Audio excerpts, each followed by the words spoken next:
हाँ तो दोस्तों फिर से हम वापस आ चुके हैं एक सुपर 100 के लिए फेस का पीवाईक्यू लेके। मैंने इधर का पहले का पूरा क्वेश्चन अच्छे से कॉन्सेप्ट वाइज समझाया हुआ है। आप उसको यहाँ आई बटन पे क्लिक करके देख सकते हैं। आई बटन कहाँ मिलेगा आपको, मैं अभी आपको बताता हूँ। यहाँ पे आपको आई बटन दिख जाएगा, ठीक है। अभी देखिए दिख रहा होगा, वहीं से आप क्लिक करके वीडियो देख सकते हैं। चलिए हम आगे क्वेश्चन सॉल्व करते हैं। हाँ जैसे मैं आपको बता दूँ, मैं आपको क्वेश्चन तो समझाऊंगा प्लस कॉन्सेप्ट भी समझाऊंगा कि उस तरीके से कैसे बन सकते हैं। अगर उसी रिलेटेड कोई क्वेश्चन बनते हैं तो कैसे हम सॉल्व कर सकते हैं, पूरा आपको बताऊंगा। ठीक है, तो इस वीडियो में बने रहिए। अगर आपको कोई डाउट हो तो मेरे नंबर पे फ़ोन कर सकते हैं आप, और कोई भी इंस्टेंट डाउट पूछ सकते हैं। ठीक है, ये मेरा नंबर है, आप इस पर फ़ोन कर सकते हैं। मैं डिस्क्रिप्शन में नंबर डाल दूंगा। और सुपर हिट के वीडियोस पाने के लिए सब्सक्राइब करें। ठीक है, चलिए हमको वीडियो स्टार्ट करते हैं। देखिए क्वेश्चन दिया हुआ है।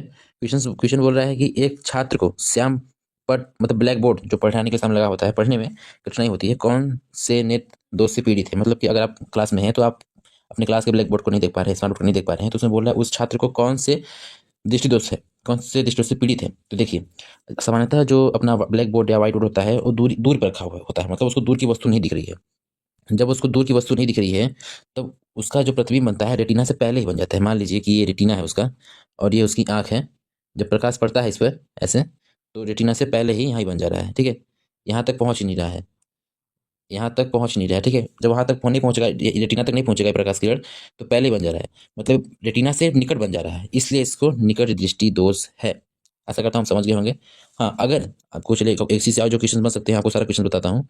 अगर इसमें ये अपना रेटिना है और ये अपनी आँख है, अगर प्रकाश किरण इसके पीछे जाके बनती है तो इसको दूर की वस्तु दिखेगी, पास की वस्तु नहीं दिखेगी। क्योंकि जब पीछे बनता है तो उसको बोलते हैं दूर दृष्टि दोष। जब रेटिना से दूर चला जाता है प्रकाश किरण तो दूर दृष्टि दोष हो जाता है। आशा करता हूँ समझ गए होंगे। अगले क्वेश्चन में मिलते हैं। आप 10th में पढ़े ही हैं, पूरा चैप्टर है इस पे। एनसीईआरटी पढ़ेंगे आप बहुत ही समझ सकते हैं। अगर और भी क्वेश्चन हैं जिसमें आपको एनसीईआरटी बुक से नहीं पढ़ा सकता हूँ। चलिए आगे क्वेश्चन देखते हैं। ये 2025 का पीवाईक्यू है। 2025 का जेडबल का पीवाईक्यू है। तो अगर आप नीट का भी देख रहे हैं तभी कॉन्सेप्ट सेम होते हैं, फिजिक्स का कॉन्सेप्ट सेम होते हैं, बस क्वेश्चन अलग होते हैं। तभी आप फिजिक्स और केमिस्ट्री देख सकते हैं। नीट वालों के लिए बायोलॉजी क्लास अलग रहेगी। तो चलिए क्वेश्चन नंबर 12 देखते हैं। ये बहुत ही अच्छा क्वेश्चन है और थोड़ा सा इंटरेस्टिंग है, थोड़ा सा ये डिफिकल्ट भी है। आप चलिए आपको दिखाता हूँ। एक व्यक्ति, देखिए क्वेश्चन पढ़िएगा, हम लोग पढ़ते हैं। एक व्यक्ति का निकट बिंदु 50 सेंटीमीटर है, मतलब कि वो कम से कम 50 सेंटीमीटर तक वस्तु को देख सकता है। इसका मतलब कि 50 सेंटीमीटर से और पास आता है तो वस्तु को साफ नहीं देख पाएगा, धुंधला दिखेगा। तो इसके बोल रहा है, और समान समान दृष्टि की निकटतम दूरी कितनी होती है, 25 सेंटीमीटर होती है, आपको पता ही होगा। तो यहाँ ये बोल ये रहा है क्वेश्चन कि एक व्यक्ति का निकट बिंदु 50 सेंटीमीटर है, उसकी दृष्टि के समान समान निकट बिंदु 25 सेंटीमीटर बनाने के लिए कितनी शक्ति का लेंस आवश्यकता होगी। चलिए, यहाँ बोल रहा है कितनी शक्ति, मतलब लेंस की पावर निकालनी है। और लेंस की पावर निकालने के लिए एक सूत्र होता है, P बराबर मतलब पावर 1/f। ये लेंस के लिए सूत्र होता है, पर लेंस की पावर के लिए। हाँ हाँ हाँ, इसका जो एसआई मात्रक होता है, एसआई मात्रक भी पूछ लेता है कभी के पेपर में, वो होता है डायोप्टर। ठीक है, तो चलिए हमको इसके लिए एफ निकालना पड़ेगा, फोकस। तो फोकस निकालने के लिए हमको एक बहुत ही तरीके से सोचना पड़ेगा, हम लोग को मानना पड़ेगा। हम लोग को मानना ये पड़ेगा कि, एक मिनट रुकिएगा, हम लोग को मानना पड़ेगा कि जो यह 50 सेंटीमीटर पर प्रतिबिंब बन रहा है उसको हम प्रतिबिंब मानेंगे, मतलब वी। अब वी यू ये सब क्या है, और जो हम पहले वीडियो बनाए थे जो आपको आई बटन पे दिखाए थे ना, वो इसमें उस वीडियो में बताए हैं वी और यू क्या है, उसको चलिए देखेंगे, समझ आ जाएगा आपको। तो चलिए अब दिखाते हैं कि ये 50 सेंटीमीटर उसका प्रतिबिंब बनता है, उस पर प्रतिबिंब बनता है। और वस्तु कहाँ पर रखनी हो, तो 25 सेंटीमीटर पे। अगर 25 सेंटीमीटर रख रहे हैं तो प्रतिबिंब 50 सेंटीमीटर पे बन रहा है। ऐसा आपको इमेजिन करना पड़ेगा, तभी आप इस क्वेश्चन को सॉल्व कर पाएंगे। क्योंकि अगर हम वस्तु को 25 सेंटीमीटर रखते हैं तो वो 50 सेंटीमीटर पर बन रहा है, मतलब दूर बन रहा है, तो उसको इस तरीके से मान सकते हैं, बहुत सही है। तो हमको यहाँ से लेंस फार्मूला लगाना पड़ेगा। चलिए आपको लेंस फार्मूला, पहले लेंस फार्मूला खुद लिख देता हूँ मैं। ये वी है ना, -1/u। अगर आपको फिजिक्स से पूरे फार्मूला चाहिए तो मुझे कमेंट में बताइए, आपको पूरे फार्मूले एक ही वीडियो में बना के दूंगा, बस फार्मूले फार्मूले। अब कल से आपको, या फिर आज शाम से ही आपको व्हाइट बोर्ड पे भी मैं फेस टू फेस पढ़ाऊंगा, इसलिए मेरे चैनल को सब्सक्राइब करना। ये फार्मूला होता है लेंस फार्मूला। तो इस फार्मूले पर हमको एफ का मान निकालना है, ये दोनों का मान दिया हुआ है। ठीक है, चलिए निकालते हैं। तो 1/f equal to 1/v। We कितना बताया था आपको, 50 सेंटीमीटर। लेकिन एक बार ध्यान दीजिएगा, ये जो रेटिना है, सॉरी जो अपना, आप उत्तल लेंस का प्रयोग करेंगे तो उसके लिए क्या बोल रहा है कि हमको वस्तु को दूर दिखाना है। इधर तो हमको प्रकाश जो किरण आएगी उसका प्रतिबिंब मुझे लेंस के पहले इधर करना पड़ेगा, 25 सेंटीमीटर इधर करना पड़ेगा। और जब चिन्ह परिपाटी आप पढ़ेंगे तो जब बाएं साइड में कोई वस्तु होती है तो उसको हम नेगेटिव दिखाते हैं, दाएं साइड में प्लस दिखाते हैं, नीचे साइड माइनस दिखाते हैं, ऊपर प्लस दिखाते हैं। अगर आपको चिन्ह परिपाटी की एकदम प्रॉपर वीडियो चाहिए तो मुझे कमेंट कीजिए, मैं आपको चिन्ह परिपाटी की एक प्रॉपर वीडियो बना दूंगा। अगर आप कमेंट करेंगे तभी बना पाऊंगा मैं, नहीं तो मैं नहीं बनाने वाला। आप कमेंट कीजिए, आपको सारी वीडियोस मिलेगी, आपको जो डाउट है वो पूछ सकते हैं, बस सब्सक्राइब करके रखिएगा मेरे को और कमेंट कीजिएगा, हर कमेंट का रिप्लाई मिलेगा, नहीं तो मुझे कॉल भी कर सकते हैं आप। ठीक है, चलिए तो हम लोग कहाँ पर थे, देखिए 1/, तो इसको हम माइनस रखेंगे क्योंकि बाएं साइड में था, तो -50 और फिर माइनस। और यू जो होता है हमेशा, देखिए जो दर्पण जो लेंस होता है या फिर दर्पण होता है, यू मतलब ऑब्जेक्ट होता है, वो हमेशा दर्पण लेंस या दर्पण के बाएं साइड ही होता है, इसलिए जो बाएं साइड में होता है उसको हमेशा यू को हमेशा माइनस में ही लिखा जाता है, ये आपको पता होना चाहिए, यू को हमेशा माइनस में लिखा जाता है। देखिए तो यहाँ लिखेंगे, ये तो माइनस के फॉर्मूले में था, तो 1 - 25। अब आइए इसको सॉल्व करते हैं और अपना एफ का मान निकालते हैं। देखिए जो इसको हम सॉल्व करेंगे, अभी इसको साइड रखते हैं, 1/-50, ये जो माइनस माइनस है उसको प्लस कर देंगे 150, इसके एलसीएम लेंगे तो 50 आ जाएगा। जब करेंगे तो -1, अब ये तो आपको नहीं आता है तो फिर आप पानी में, आपको पढ़ना पड़ेगा, भिन्न का जोड़ है ये, अब आराम से आप आशा करता हूँ आपको आता होगा। चलिए प्लस है, ठीक है, तो इसको करेंगे तो हम लोग आ जाएगा 2 + 50, ठीक ना, और 2/50 आ रहा है। इसका मतलब ये है कि 1/f बराबर 2/50, ठीक है। और जो हम एफ का मान निकालेंगे तो तिरक गुणा करा देंगे, 2f बराबर 50, ठीक है। एक मिनट,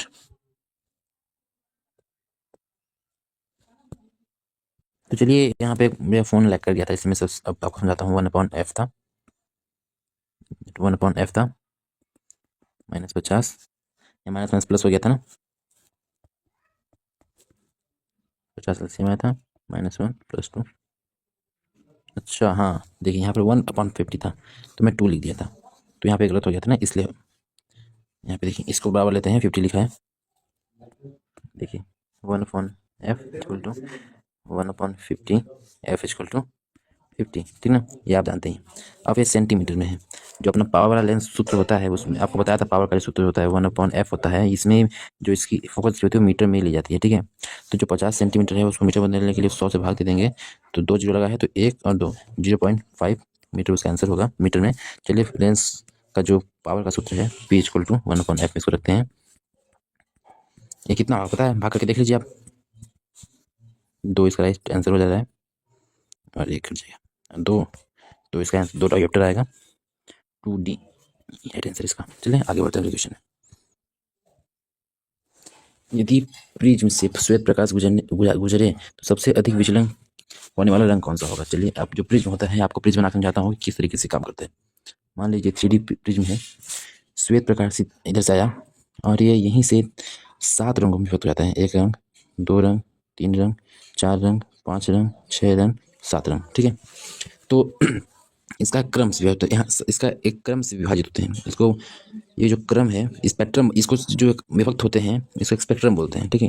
तो क्रम से विभाजित होते हैं, जो देखिए यहाँ पे बैगनी होता है, जामुनी, नीला, यहाँ पे नीला होता है, नीला, हरा, पीला, नारंगी, लाल। तो देखेंगे आप लाल आया है उसका बहुत कम विचलन हुआ है, लेकिन जो बैगनी है वो ज़्यादा कोण बना के मुड़ा हुआ है, ठीक है।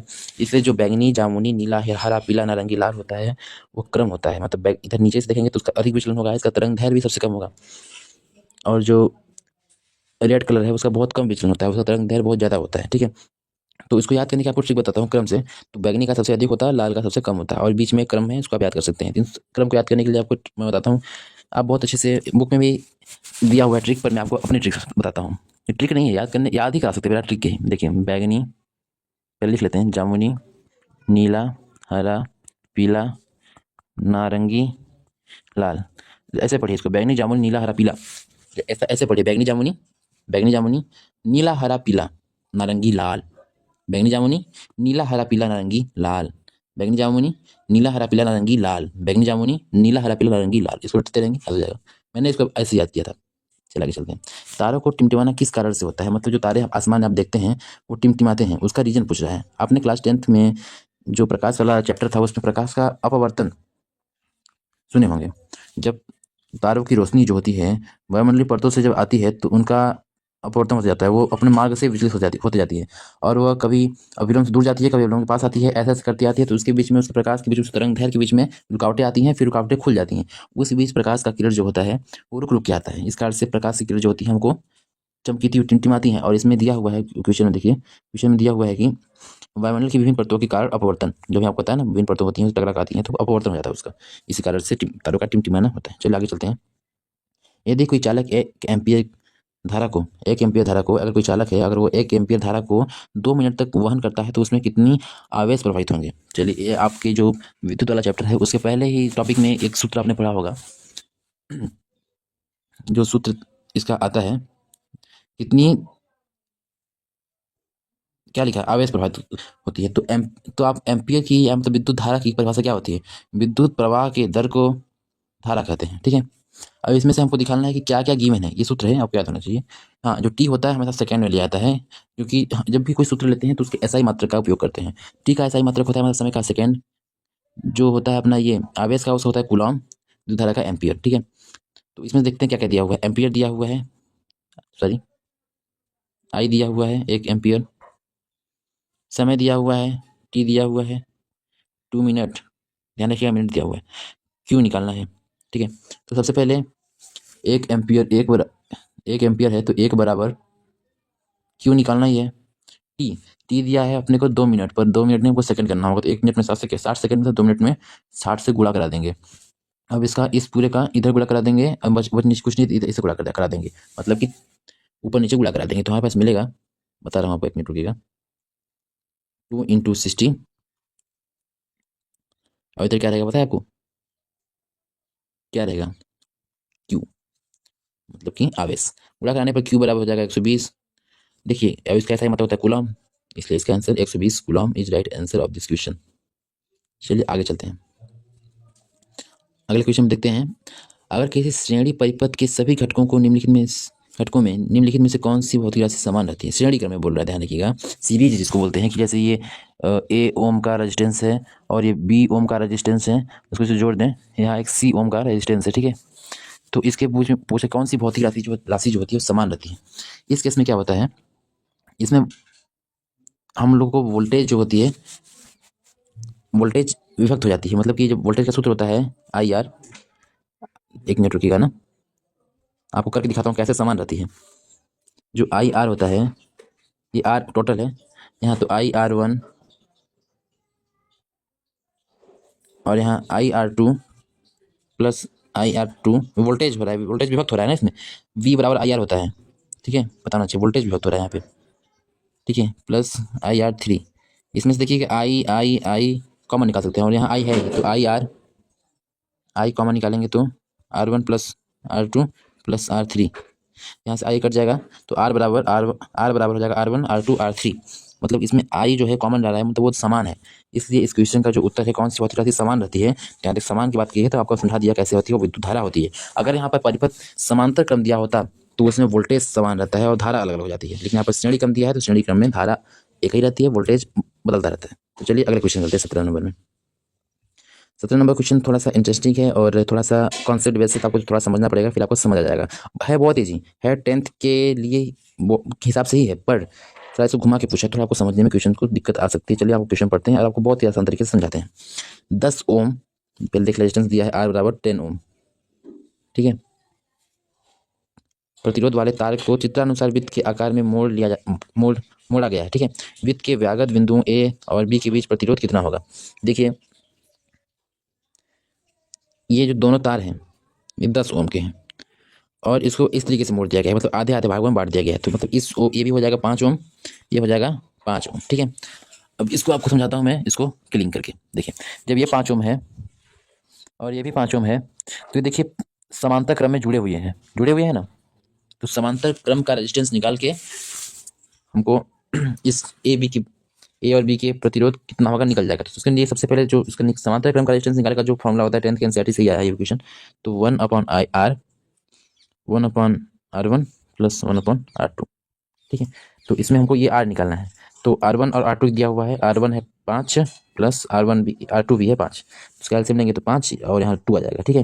तो मतलब कि 5/2 आ रहा है। तो अगर हम उसको अच्छे से लिखें, ये बराबर है 5/2 के, यहाँ जो लिखा था 5/2, सॉरी 2/5 लिखा था ना, तो इसको इसके बराबर है। चलिए लिखते हैं 1/r बराबर 2/5। ठीक है, इसका गुणा करा दे, तीजे गुणा करा देंगे तो 2r बराबर 5 और r बराबर 5/2। तो जब करेंगे 2 दूनी 4 हासिल किया, और 2 दूनी 4 बच्चा 1.10, तो 5×10 इतना ओम आ जाएगा इसका आंसर। देख लीजिए 2.5 ओम अपने क्वेश्चन के ऑप्शन में भी है, इसका राइट आंसर है। चलिए क्वेश्चन नंबर 20 पे चलते हैं। ये क्वेश्चन भी बहुत ईजी है, थोड़ा सा आपको समझना पड़ेगा। जो अपने एनसीईआरटी का जो क्वेश्चन चैप्टर था विद्युत, उसी के चैप्टर में से एक क्वेश्चन आया है। पावर का जो फॉर्मूला था लास्ट में, वहीं से क्वेश्चन आया है। आपने पढ़ा होगा पी बराबर, आपको सारे फॉर्मूला सिखाता हूँ। चलिए पी बराबर वी आई, पी बराबर I² आर, पी बराबर V² आर। ये फार्मूला कैसे बने हैं, आपको डाउट है कैसे बने, कैसे आते हैं, तो आपको भी समझा दूंगा कैसे फार्मूलाज बने, तो आपको सारी चीज़ें अच्छी समझ आ जाएगी। तो चलिए हमको यहाँ पे देखिए इन इन तीनों चीज़ों में से दो भी चीज़ जो जिसमें मिल रही होंगी, उसी में हम पावर का फॉर्मूला लगा देंगे। यहाँ पे देखिए वाट, ये वाट दिया है, पावर मतलब कि पी दिया हुआ है इसमें। ठीक है, कैसे पावर कैसे मतलब वाट होता है, और वोल्ट भी दिया हुआ है, वी भी दिया हुआ है इसमें देखिए।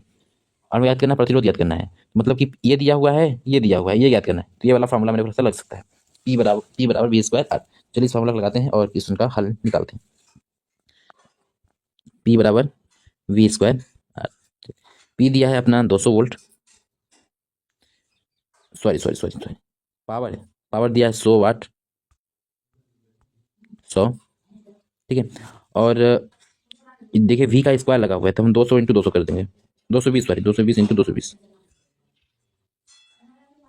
अब बटे आर प्रतिरोध। ठीक है, इसका जब तीजा गुणा कर देंगे तो आर को ऊपर भेज देंगे, 100 को नीचे भेज देंगे। चलिए वो करते हैं, वो भी करके देखते हैं एक बार। आर बराबर 220 × 220 100। अगर आपको कोई भी दिक्कत हो, कहीं पर भी कैलकुलेशन में भी दिक्कत हो, तो आप मुझे जब चाहे तब इस नंबर पे कॉल करके अपना डाउट पूछ सकते हैं। ठीक है, इस नंबर पे फ़ोन करके आप कोई भी डाउट अपना पूछ सकते हैं। आपकी जब इच्छा हो तो आप इस नंबर पे फ़ोन करके अपना डाउट पूछ सकते हैं। ठीक है,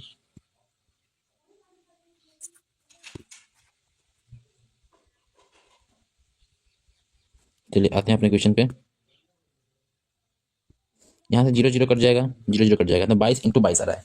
चलिए 22 × 22 करके देखते हैं कितना आता है। मुझे तो पता है, चलिए आपके सामने करते हैं और अब देखते हैं। मतलब 22 का स्क्वायर, आपको स्क्वायर्स भी याद होने चाहिए। देखिए 4 4 4 4 4 8 4 4 8 4, यहाँ ओम आंसर है। इसका right answer option number B होगा, 484। चलिए क्वेश्चन नंबर 19 पे आते हैं। ये जो क्वेश्चन है, क्वेश्चन नंबर 19 थोड़ा सा बड़ा क्वेश्चन है। ठीक है, कॉन्सेप्ट कॉन्सेप्ट को एक ही कॉन्सेप्ट का उपयोग किया गया है, थोड़ा सा इंटरेस्टिंग है, और हमको इसमें चेक करना पड़ेगा का क्वेश्चन एक एक ठो लगा करके, कनेक्शंस को लगा करके। तो इस क्वेश्चन को मैं पेंडिंग रखता हूँ, मैं इसको आपको बोर्ड पे समझाऊंगा, तभी आपको समझ आएगा बहुत अच्छे से। इसलिए इस क्वेश्चन को भी पेंडिंग रखते हैं।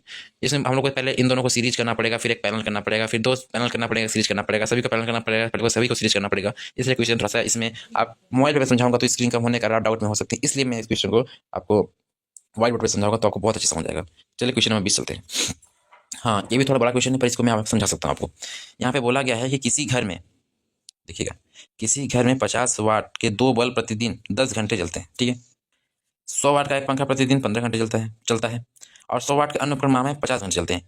मतलब ये रोज चलते हैं, और जो 100 वाट है वो माह में सिर्फ 50 घंटे चलते हैं। सभी पहले हमको कितने वाट चलते हैं एक माह में, उसको निकालना पड़ेगा। तो उसको निकालने के लिए आइए हम अपना दिमाग लगा करके निकालते हैं। 50 पहले हम एक दिन का निकालते हैं, फिर उसको 30 दिन का निकाल देंगे। जैसे कोई एक बल्ब है, बल्ब को 50 वाट का बल्ब है, उसको 2 बल्ब है। ठीक है, तो पहले 100 वाट हो गया, एक दिन में 100 वाट जल रहा है बल्ब बल्ब के लिए। ठीक है, उसके बाद जो है पंखा है, पंखा जो एक पंखा 100 वाट का 15 घंटे चलता है दिन में। नहीं, अभी कंप्लीट थोड़ी हुआ है, एक दिन में 100 वाट तो हो गया, पर ये 100 वाट 10 घंटे चलता है, इसे इंटू 10 करना पड़ेगा इसमें, तो हो जाएगा 1000। ये आंकड़े जो हैं एक दिन के हैं। सॉरी, थोड़ा सा गलत हो गया था। चलिए ये जो आंकड़े हैं 1000, आपको फिर से लिख लेता हूँ मैं। 50 × 2 बल्ब थे 100, 100 × 10 1000। ठीक है, उसके बाद क्या आता है, ये जो पंखा है 100 वाट का एक ठो, वो चलता है 15 घंटे एक दिन में। एक ही पंखा, इसे 2 गुणा नहीं किए यहाँ पे, तो यहाँ पे हो जाएगा 1500 एक दिन का। और एक अन्य उपकरण है जो 50 घंटे चलता है पूरे माह में, अलग से इसको रखेंगे, तो इसको जोड़ देने पा जाएगा 2500। 2500 ठीक है, अब ये एक दिन का 2500 आया है, गुणे 30 करना पड़ेगा। तो 25 से कम 25, 25 दूनी 50, 25 तियाँ 75, ऐसे 00 1 30 0। ठीक है, और इसमें 50 और जोड़ सकते हैं अपन। जगह कम पड़ रही है। चलिए मैं आपके 2 क्वेश्चन जो है ना, जगह कम पड़ने के कारण आपको नहीं समझा पा रहा हूँ, इन 2 क्वेश्चन को पेंडिंग रखते हैं अपन और व्हाइट बोर्ड पे समझेंगे अच्छे से। चलिए क्वेश्चन नंबर 21 चलते हैं। ये बहुत ईजी क्वेश्चन है।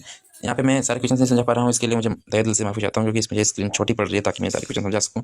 इसलिए चलिए क्वेश्चन नंबर 21 देखते हैं और क्या ये कहता है उसको भी अच्छे से समझ के क्वेश्चन को हल करते हैं। हल कैसे तो बताना है, निम्नलिखित में से कौन सा इकाई संयोजन सही है, सही पूछ रहा है, मतलब 3 गलत है 1 सही है, तो उसमें से हमको वो छाट के बताना पड़ेगा। देखिए यहाँ पे दिया हुआ इकाई दी हुई है 1 व इकाई, और इसका ऐसा ही मात्रक दिया हुआ है, समझ आ रहा है, तो उसको कौन सा सही है निकालना है। जैसे वोल्ट का जो सही मात्रक होता है, जो वोल्ट का सही मात्रक होता है वो क्या होता है, वी यानी वोल्ट ही होता है। मतलब ये वोल्ट जो होता है किसका सही मात्रक है, विभवांतर का है, ठीक है। और एम्पियर किसकी है, धारा की है, धारा आई, ठीक है। शक्ति का वाट है, ये सही है, शक्ति का वाट है, इस क्वेश्चन सही है। विद्युत धारा का क्या होता है, विद्युत धारा का एम्पियर होता है, ये ध्यान रखिएगा। ओम किसका होता है, प्रतिरोध का होता है, इसका प्रतिरोध का। कूलॉम किसका होता है, आवेश का, क्यू का, ठीक है। इसलिए शक्ति का वाट होता है, इसलिए ये राइट आंसर सही होगा।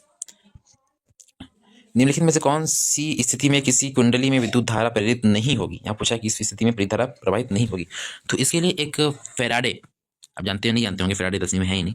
फेराडे करके एक साइंटिस्ट हैं, उन्होंने एक नियम दिया था।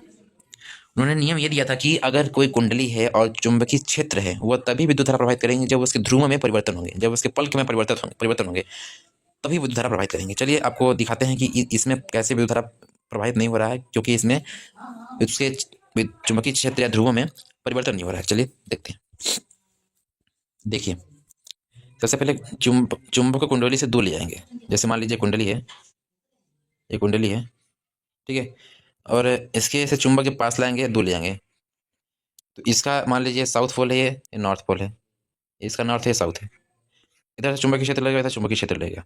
जब इसको हम दूर और पास करेंगे तो यहाँ के जो क्षेत्र हैं इसके बदलते रहेंगे, इधर से इधर, ठीक है। और कुंडली को धकेलते हैं, मतलब कि जहाँ पे आप चुंबक को आगे पीछे कर रहे थे वहाँ पे कुंडली को आगे पीछे करेंगे। और डी का देखते हैं, डी में कैसे हो रहा है। एक समान अनंत चुंबकीय क्षेत्र में कुंडली को घुमाना, जब ये तो होगा, ये तो सर्वाधिक प्रसिद्ध है। अगर जो कुंडली है और उसको ऐसे कुंडली है और चुंबकीय क्षेत्र यहाँ इसके अंदर है, कुंडली को ऐसे घुमाएंगे अगर रोटेटेड में हम, तो ऑफकोर्स बात है ध्रुव बदलेंगे, इसका नॉर्थ का साउथ, साउथ का नॉर्थ होगा। लेकिन यहाँ पे ट्विस्ट ये आता है, अगर कुंडली है ऐसे चुंबक की रखा हुआ, इसको आगे पीछे करेंगे ऐसे ऐसे, तो उसके इसका नॉर्थ है, इसका साउथ है, इसका साउथ है, इसका नॉर्थ है, तो आगे पीछे करेंगे तो क्या परिवर्तन होगा, कुछ परिवर्तन नहीं होगा। इसलिए इसमें से फैराडे का जो नियम है उसके हिसाब से यहाँ पे विद्युत प्रवाहित नहीं होगी। चलिए आगे चलते हैं। Question number 23। धारावाही चालक को चारों ओर चुंबकीय क्षेत्र की तीव्रता निर्भर करती है। कोई तार है, आपके जो घर में इलेक्ट्रिसिटी तार है उसमें भी विद्युत धारा प्रवाहित करने पर चुंबकीय क्षेत्र उत्पन्न होता है, लेकिन वो उतना प्रबल नहीं होता है कि जिससे उसका असर हो सके। और आप उसको दिख सुई से चेक कर सकते हैं, पर ये घातक है, इसको घर पे ट्राई ना करें। जो विद्युत धारा ये तार है, चलिए इसमें से मैं आई करंट दे देता हूँ, ठीक है। अभी आई करंट आ गया, ठीक है।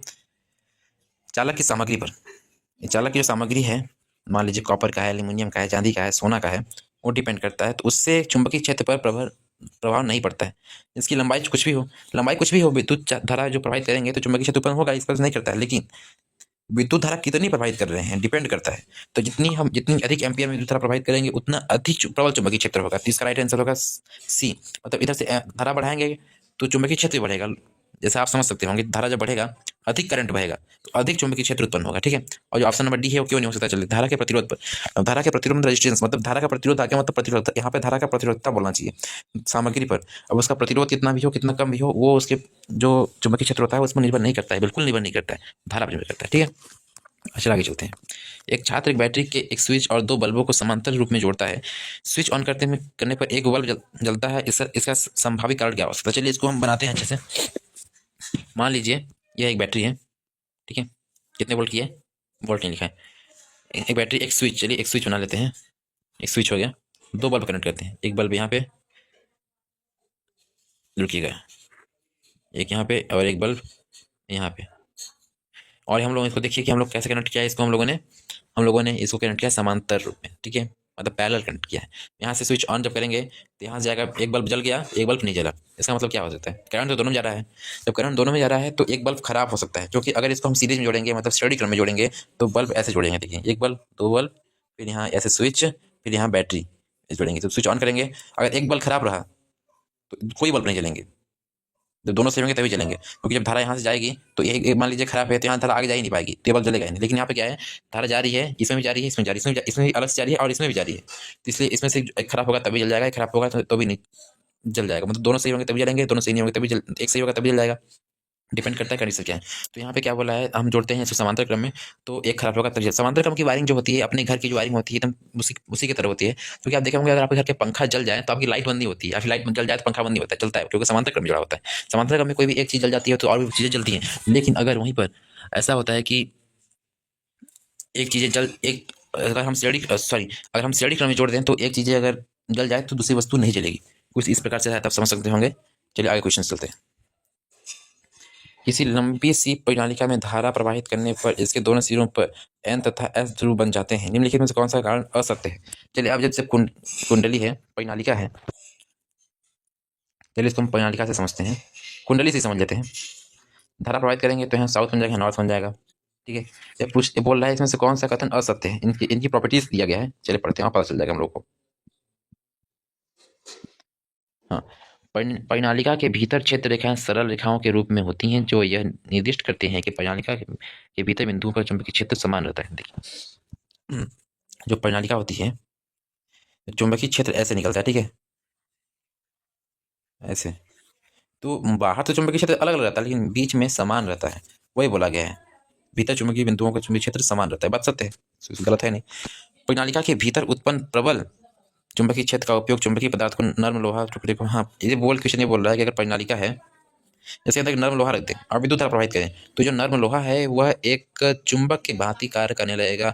ये आप घर पे कर सकते हैं, बहुत ईजी है, ये बात सत्य है, क्योंकि इस जो चुंबकीय क्षेत्र के गुण हैं इस नर्म लोहा में आ जाते हैं।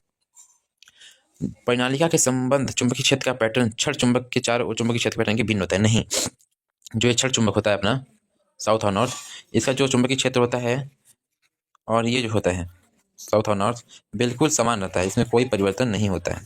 ठीक है, भिन्न होता है जो बोल रहे हैं वो गलत हो जाएगा। ऑप्शन नंबर पर देखते हैं, प्रणालिका के भीतर प्रवाहित दिशा उत्क्रमित करने पर, हाँ ये बोल रहा है, ये बात सत्य है। ये प्रणालिका है, ये कुंडली एक तरीके से बोल सकते हैं। यहाँ अगर हम प्लस दे रहे हैं माइनस, तो चुंबकीय यहाँ नॉर्थ है और यहाँ साउथ है, जब इसको यहाँ प्लस कर देंगे और यहाँ माइनस कर देंगे तो यहाँ नॉर्थ हो जाएगा, यहाँ साउथ हो जाएगा, मतलब उसकी दिशा परिवर्तित हो जाएगी, ये बात सत्य। चलिए क्वेश्चन नंबर आगे चलते हैं। AC जनित को DC जनित में परिवर्तित करने के लिए विभक्त बल दिक् परिवर्तन का उपयोग करते हैं। इसका राइट आंसर ये है। अब कैसे, चलिए आपको समझाता हूँ।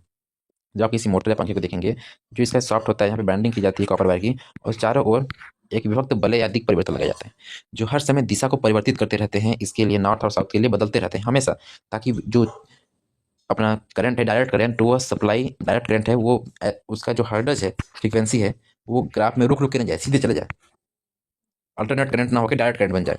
इसे दिशा परिवर्तन कर देते हैं। इसका देखिए, इसका दिशा परिवर्तित हो रहा है, इसलिए अल्टरनेट करंट है, लेकिन इस दिशा को वो रिवर्स करके बस इसी दिशा को परिवर्तित करे तो यहाँ विभक्त बल का प्रयोग किया जाता है, जो कि उसको सीधे धारा गमन करने में आसानी करता है। ठीक है, विभक्त बल का। चलिए क्वेश्चन नंबर 27 पे आते हैं।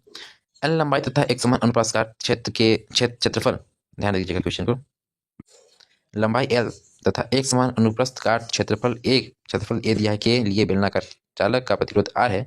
समान पदार्थ समान देखिएगा के लिए अन्य चालक जिसकी अनुप्रस्थ काट की लंबाई 2L है तथा प्रतिरोध R है, अनुप्रस्थ काट का क्षेत्रफल ज्ञात कीजिए। देखिए क्वेश्चन बहुत ईजी है, आपने एक फॉर्मूला पढ़ा होगा कि R बराबर रो L अपॉन A, ये प्रतिरोधकता है प्रकाश की जो पदार्थ की प्रकृति पर निर्भर करता है। तो ये फॉर्मूला आपने अवश्य पढ़ा होगा। तो इस फॉर्मूले के तहत हम इसको सॉल्व करेंगे। ठीक है, क्या बोला गया है कि R एक और है पदार्थ, चलिए इसको इसे मान लेते हैं। ठीक है, इसका L दिया है, A दिया है, ठीक है, ये ठीक है। और सेम पदार्थ एक और है जिसका भी R प्रतिरोध यही है, रो भी यही रहेगा, क्योंकि पदार्थ सेम है। हर पदार्थ के रो जो सेम होते हैं पदार्थ की प्रकृति में निर्भर करते हैं। और इसकी लंबाई दिया हुआ है 2L दिया हुआ है 2L, और R दिया हुआ है समान है, और इसका एरिया तो यहाँ A1 है तो यहाँ A2 कर लेंगे। ठीक है, अब देखिए R है बराबर है, तो हम इन दोनों को भी बराबर लिख सकते हैं ना। चलिए उसको बराबर लिख लेते हैं हम लोग।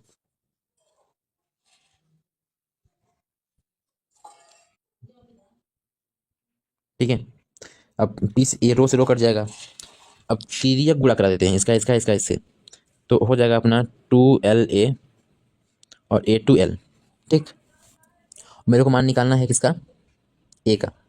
जब A का मान निकालना है तो बाकी सबको इधर हम पक्षांतरण कर देंगे, तो A बराबर हो जाएगा A2L और 2L। ठीक है, L से L कट जाएगा, फिर आ रहा है मेरे पास A बराबर A2/2। इसका इधर फिर से गुणा करा देंगे पर हम अगर, तो हो जाएगा A2, तो देखिएगा 2A A2, तो 2A अपने पास एरिया आ रहा है इसके बराबर है। 2A ऑप्शन में है मेरे, इसलिए इसके राइट आंसर हो जाएगा। डाउट हो तो मुझे कॉल कर लीजिएगा, कमेंट कर लीजिएगा।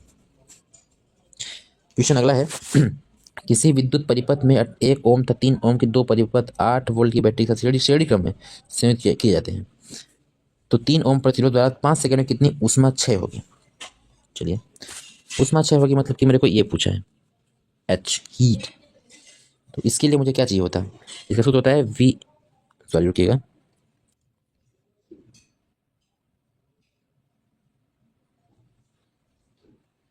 एक मिनट, पता नहीं क्या हो रहा है यहाँ पे, तो सॉरी बार बार वीडियो बंद हो गई थी तो उस कारण से आपको दिक्कत हुई होगी। चलिए मैं आपको समझाता हूँ। तो इसमें 5 सेकंड में ऊर्जा कितनी क्षय होगी, मतलब अपने को पूछा है H, ठीक है। तो इसका फॉर्मूला होता है VI, आज बार बार फ़ोन लैग कर रहा है, चलिए आपको फिर समझाते हैं। इसका फॉर्मूला जो होता है H/VIT होता है, ठीक है। तो इसमें से हमको V दिया हुआ 8 वोल्ट, T दिया हुआ 5 सेकंड, I ज्ञात करना है मेरे को। तो चलिए I ज्ञात कर लेते हैं बहुत ईजी तरीके से। तो I ज्ञात करने के लिए हम देखते हैं इन दोनों को जो क्या है कैसे जुड़ा हुआ है, ये श्रेणी क्रम में। तो इसलिए इसका जो 1 ओम है प्लस 3 ओम होकर 4 ओम हो जाएगा, ठीक है। 4 ओम जब ये हो गया तो इसमें मेरे को निकालना है V बराबर IR होता है, जानते हैं आप, ठीक है। और हमको निकालना है I, तो V/R=I। तो V कितना दिया हुआ है 8, R आ गया अपने पास 4, इसका जो धारा हो जाएगा 2 एम्पियर का। 2 एम्पियर धारा हो गई, चलिए दिखाते हैं आपको। 2 एम्पियर धारा हो गई, ठीक है। अब H बराबर एक और सूत्र होता है I²RT, ठीक है। एक I²RT का और फॉर्मूला होता है, जिस फॉर्मूले से सॉल्व, मतलब फॉर्मूले कई होते हैं, जो मेरे को पहले वाला फॉर्मूला दिखा था उस फॉर्मूले से मुझे नहीं लगा कि उसमें सारी प्रॉपर्टीज नहीं आ रही हैं, इसलिए इस वाला फॉर्मूला लगा रहा हूँ। तो I² मतलब कि 2 का स्क्वायर 2 × 2 हो जाएगा 4, और ये कितना दिया हुआ है यहाँ पे देखिए, R दिया हुआ है 3 × 3 × 5, कितना आ रहा है 5, 5 × 15, 15 का 15, 15 × 30, 15 × 45, 15 × 60, इसका राइट आंसर हो जाएगा 60, ठीक है। क्वेश्चन नंबर आगे चलते हैं। देखिए क्वेश्चन नंबर 29 से थोड़ा सा इंटरेस्टिंग है, थोड़ा सा कॉन्सेप्ट बेस है, इसलिए समझाते हैं आपको। यहाँ पे देखिए आपको 2 प्रतिरोध लगे होंगे, पैरेलल में लगे होंगे समांतर में, तो इसको 1/8 प्लस 1/8 2/8 4, ठीक है, अपॉन 1/8। कैसे कर रहा हूँ सब वीडियोस पुरानी हो सके देखिए, उसको समझ आएगा। तो R बराबर 4 एम्पियर, 4 ओम का प्रतिरोध यहाँ पे है। कितने ओम का है 4 ओम का, इसको जोड़ना आपको आता ही होगा। यहाँ पे क्या बोल रहा है कि हमको क्या ज्ञात करना है, इस सिरे पे विभवांतर ज्ञात करना है, ठीक है। तो हमको विभवांतर ज्ञात करने के लिए V=IR होता है सूत्र, तो हमको I ज्ञात करना है मेरे को, और R तो मेरे पास दिया हुआ है। तो I ज्ञात करने के लिए टोटल रेजिस्टेंस ज्ञात कर लेते हैं। 4 ओम का यहाँ है, 4 ओम का यहाँ है, तो 4 ओम प्लस 4 ओम और 8 ओम टोटल है अपना इसका प्रतिरोध। जब प्रतिरोध इतना है मतलब R है, तो यहाँ पे इसको 75 कर देंगे तो V=R आ जाएगा, और यहाँ I आ जाएगा। तो V का मान कितना दिया हुआ है, मतलब V का वोल्ट 8 है, और R का मान यहाँ 8 आ गया, तो 8 आ गया, तो 8 से 8 कट जाएगा, 1 बचेगा। मतलब कि जो धारा बह रही है इसमें 1 एम्पियर की धारा बह रही है, I बराबर 1A। तो इसमें मेरे को ज्ञात क्या करना है, इसमें मेरे को ज्ञात करना है कि इस सिरे के बीच विभवांतर कितना है। तो V=IR होता है, तो V ज्ञात करना है। I कितना आ गया मेरे पास, 1 एम्पियर आया है, तो 1 गुणे, अब मेरे पास यहाँ पे कितना है प्रतिरोध, 4 ओम का है, तो 4, इसका राइट आंसर हो जाएगा। देखते हैं ऑप्शन में है या नहीं, 4 ओम, देख सकते हैं आप 4 ओम यहाँ पे राइट आंसर है। चलिए लास्ट क्वेश्चन है इस प्रश्न का, इस प्रश्नावली का, मतलब इस PYQ सीरीज का। चलिए इस क्वेश्चन को भी हम लोग आराम से हल कर देते हैं। कांच के सापेक्ष हीरे का अपवर्तनांक 1.6 है, कांच के सापेक्ष हीरे का अपवर्तनांक 1.6 है। यदि कांच का अपवर्तन 1.5 है तो हीरे का निरपेक्ष अपवर्तनांक ज्ञात कीजिए। चलिए ये भी क्वेश्चन थोड़ा सा इंटरेस्टिंग है, और इसको भी हम लोग बहुत ही आराम तरीके से हल करेंगे। यहाँ पे अपवर्तनांक जो है, इसको अपवर्तनांक जो है थोड़ा समझाने का मैं प्रयास करता हूँ। इसको मैं इस तरीके से समझा सकता हूँ। देखिएगा, जो सापेक्ष अपवर्तनांक होता है इसको हम इस तरीके से दर्शाते हैं। मान लीजिए कोई नियतांक है n, तो A/B मतलब कि NA और NB, तो n माध्यम A तथा माध्यम A के सापेक्ष माध्यम B का अपवर्तनांक बोला जाता है। तो यहाँ पे कांच के सापेक्ष बोला है, ठीक है। तो कांच के सापेक्ष बोला है, हीरे का अपवर्तनांक बोला है, तो हीरे का अपवर्तनांक, कांच के सापेक्ष हीरे का अपवर्तनांक मतलब हीरा का अपवर्तन। देखिए, तो अपवर्तनांक जो होता है दो माध्यमों के बीच में अपवर्तन के अनुपात को बोलते हैं। जैसे हीरे का है हीरा तथा कांच का अपवर्तनांक कितना दिया हुआ है, 1.6 दिया हुआ है, ठीक है। और क्या दिया हुआ है, यदि कांच का अपवर्तनांक 1.5 है, मतलब इसका स्पेशल अपवर्तनांक दिया हुआ है, कितना दिया हुआ है, 1.5, तो हीरे का निकालना है। चलिए इसको अच्छे से सेटलमेंट कर लेते हैं फिर। तो हीरा दिया हुआ है, हीरा का नहीं, हीरा याद करना है, ठीक है। इसका दिया हुआ है कितना दिया, 1.5 दिया हुआ है, और इसका कितना दिया हुआ है, 1.6 दिया हुआ है। इसका तिरक गुणा करा लेते हैं, तो हीरे का अपवर्तनांक, निरपेक्ष अपवर्तनांक आ जाएगा हीरा, ठीक है। हीरे का अपवर्तनांक याद करने के लिए 1.6 इंटू 1.5 करना पड़ेगा, तो इसको जब गुणा करेंगे तो आपको 2.4 आंसर मिल जाएगा, कैलकुलेट कर सकते हैं। और यहाँ पे ऑप्शन में मुझे दिख रहा है 2.4। अपवर्तनांक का कोई, देखिए अपवर्तनांक का कोई ऐसा ही मात्रक नहीं होता है, वह एक जो संख्या है बिना अपवर्तनांक, मतलब सॉरी बिना ऐसा ही मात्रक होती है, मतलब इसका यूनिट क्यों नहीं होता है। चलिए अब अगला क्वेश्चन देखते हैं क्या है। चलिए अगला क्वेश्चन तो रसायन शास्त्र का है, तो इसको मैं अगले वीडियो में, मतलब आज ही आने वाली वीडियो को सीधे समझाऊंगा अच्छी तरीके से। और इस पूरे क्वेश्चन यहाँ से 1 से 30 तक कंप्लीट हो चुके हैं। अगर 1 से 10 तक क्वेश्चन नहीं देखें तो आई बटन पे या फिर डिस्क्रिप्शन में लिंक डाल दिया हूँ, आप मुझे कॉल करके अपना लिंक मांग सकते हैं, मैं आपको भेज दूंगा। तो मेरे साथ बने रहिए, और सुपर नेट तैयारी करने के लिए मेरे चैनल को सब्सक्राइब कीजिए, क्योंकि मैं अब कल से व्हाइट बोर्ड से पढ़ाने वाला हूँ, ताकि आपको और अच्छे से समझ आए, और मेरे को स्पेस मिले समझाने के लिए। मैं बहुत तरीके से समझाऊंगा, अच्छे से समझाऊंगा। तो आप कीप लर्निंग, पढ़ाई करते रहिए, और सुपर नेट के लिए जय हिंद, जय भारत, और अपना ख्याल रखिएगा।